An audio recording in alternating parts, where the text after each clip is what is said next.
Here, it's a little bit of a non sequitur, but there's a lot of talk about how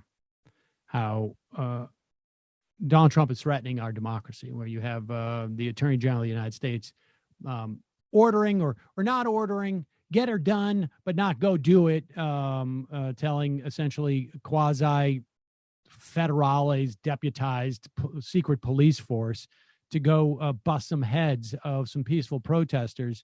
People are very worried about that. Eliot Engel, however, who is running for re-election in the New York 16th district, he's worried about something that is similar but very, very different. This is not a dictatorship. This is the democracy.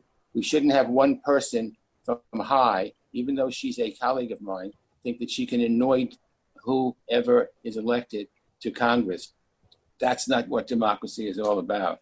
So I'm tried and true. I've been there. I've worked hard. I've done things for people. As I said to people, 2-year term, I asked for a renewal of my contract for another 2 years. That's Eliot Engel actually taking this very moment to complain about the attacks on democracy by AOC endorsing his opponent. I mean, the gall that this guy has. This is the guy, remember, who showed up at a George Floyd protest and asked the local state senator, please get me on that stage. Please get me on that stage to speak.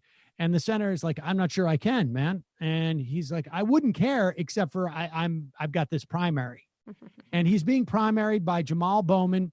You can go and find, and maybe we'll put the links up to Jamal Bowman's interview that we did on Ring of Fire. We played it on the Majority Report. He's an excellent candidate. He is endorsed by all the right people.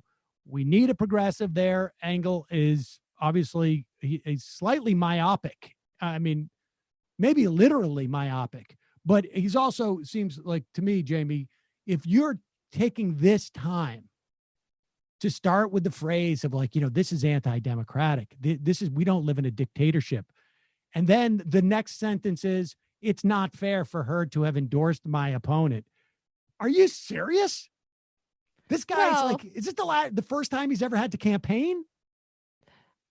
Might be the first time in a while. I mean, Sam, in a real democracy, people get their appointments for life and they never have to make a case for themselves after that. So, I think he's got a point. In a real democracy, there are no endorsements from people. Everybody knows that. That never happens. Should we watch this video? We just had the audio last time, but we have the video here. Oh, yeah. Let's play this just to remind people. Here he is, caught on a hot mic. This is what true democracy looks like when you say, then I gotta go down the list, and it's just too many folks here. If I didn't have a primary, I wouldn't care. Say that again? If I didn't have a primary, I wouldn't care. Don't do that to me. We're not gonna do this. We're not gonna. Yeah, don't do this to me. Come on. Don't make it about like your an existential crisis for your political career, buddy. Why does he think that's going to help in that moment?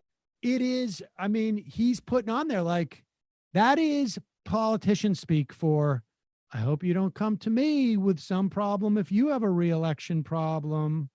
Or, I mean, it's creepy. I just find that guy to be super creepy. Jamal Bowman, make it happen, folks.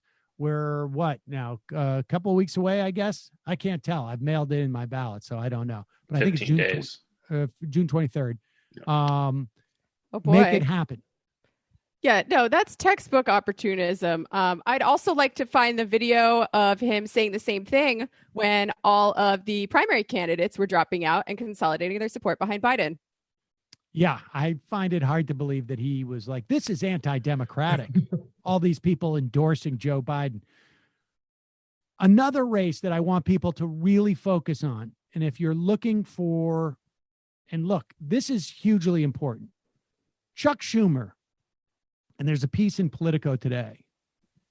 Chuck Schumer And I should say also that I think it was Dayan wrote about this at the Prospect some time ago. Chuck Schumer was going around putting his thumb on the scale for every non-progressive he could in every race around the country in terms of the Senate, because we are now in a position where there is a lot of confidence that the Democrats are going to hold the House and could very well get the Senate. So there's two races I want you to really think about.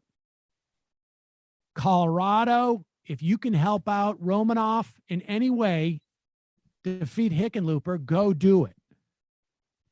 Cory Gardner is in deep trouble, regardless of who he runs against. And Romanoff would be a massive better choice than Hickenlooper. I don't think he's going to be perfect, but he's going to be more commensurate with where Colorado should be. The other race I want to draw your attention to is in Kentucky. I don't know what the chance of a Democratic challenger beating Mitch McConnell is. In a vacuum, I would say probably not huge. This year could be a very different year. There's a lot of people motivated who are going to come out to vote against Donald Trump. We're seeing that already in the polling. And Mitch McConnell is not in that much favor with a lot of Republicans.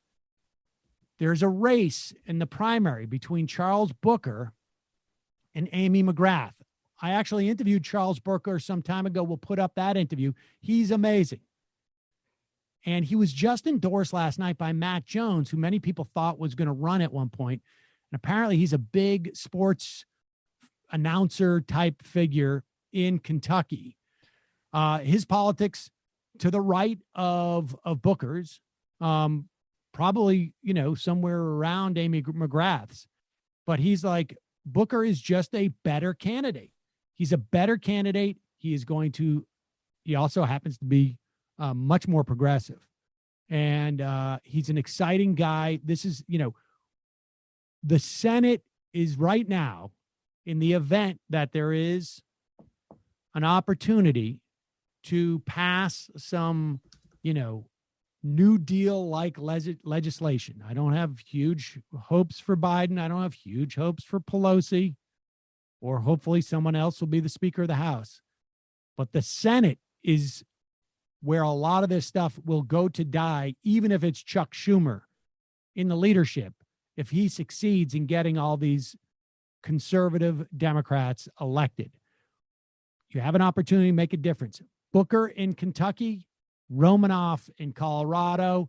If you're looking for where you can help, you want to expend some of your financial or just like personal resources, you want to make some calls, those are great places to do it. So check that out.